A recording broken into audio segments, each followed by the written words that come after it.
These are the roadways shown in green that are evaluated under the city's growth management ordinance. This slide shows an overlay of the locations of the RAS roadways, the traffic monitoring corridors, and the stars represent the generalized locations of the WTDIF improvements.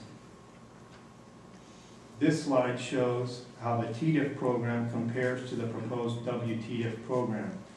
The TDIF program is approximately $230 million. The WTDIF is approximately $63 million. The RAS roadways are about 55% of the TDIF program and are almost 80% on the WTDIF program.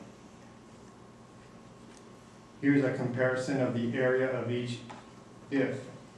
The TDIF is a 35-mile square area and the WTDIF is a 15 square mile area. The number of equivalent dwelling units is approximately 20,000 in each of the two DIFs. And the fees for equivalent dwelling unit are shown at approximately $10,777 on the east side of 805 and $3,243 for the proposed WTDIF.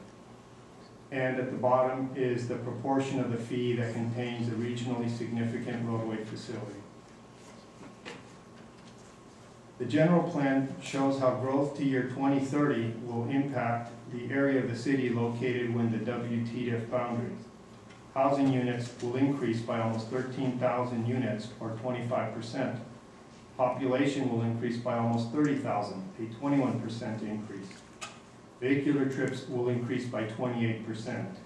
Both the population increase percentage of 21% and the vehicular percentage increase are the basis for fair share contribution needed by development. The remaining percentage must be funded by other means. Here we see how much inflation has driven up the price of construction projects since July 2002, an increase of just over 20%. The Engineering News Record Construction Cost Index 20 City Price is the index that has been used for the TDIF. Here is the construction index proposed by Sandag for use on highway projects. This index is from Caltrans, and it shows that over the past 5 years, construction prices have more than doubled. The net increase is at 115%. This is the index we are proposing to use for the WTDIF. The WTDIF schedule is as follows. Tonight is the first reading of the WTDIF ordinance. On March 11th is the second reading and adoption.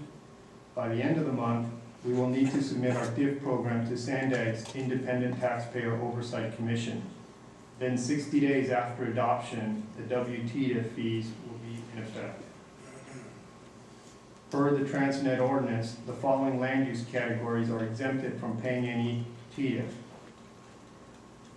The TDIF has similar exemptions. Social service activities, such as Boys and Girls Clubs, the YMCA, government buildings, rehabilitation, remodeling, or reconstruction for any residential unit since the house already exists. Development projects subject to agreements prior to May 28, 2004, which is the effective date of the Transnet ordinance. Guest dwellings, kennels that are located within an existing residential unit, condominium conversion, and houses of worship. It is important to note that the WTDIF is only for impacts above existing land uses.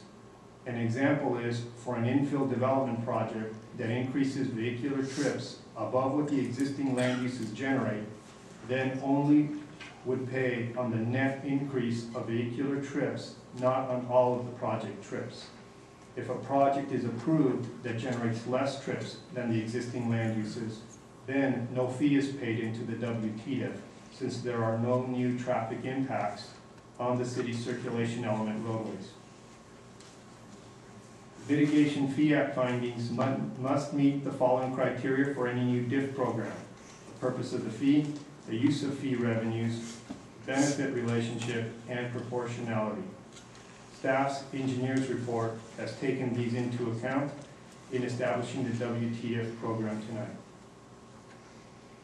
Here's a summary of the almost $63 million WTDIF program and where the projects are located. There are 7 categories, and they are Interstate 5, Interstate 805, State Route 54, Regional Arterial System roadways, bicycle and pedestrian projects, projects located west of I-5 related to the Mid-Bayfront area, and other roadways not on the Sandag RAS system, but that are identified as having impacts due to planned growth. Based on the above, staff is recommending that council conduct a public hearing, approve the resolution accepting the WTDIF report prepared by staff, and approve the ordinance establishing the WTDIF program, first reading. This concludes staff's presentation. If there are any questions the mayor and council may have, we'd be happy to address them. Thank you. Thank you. Mr. Rivera, would you go back to that next to last slide that showed the map? There we go. Just, if you'll leave that one up unless another slide is requested. Mr. Rivera? Madam Mayor, before questions, if I could make a couple of housekeeping notes for us.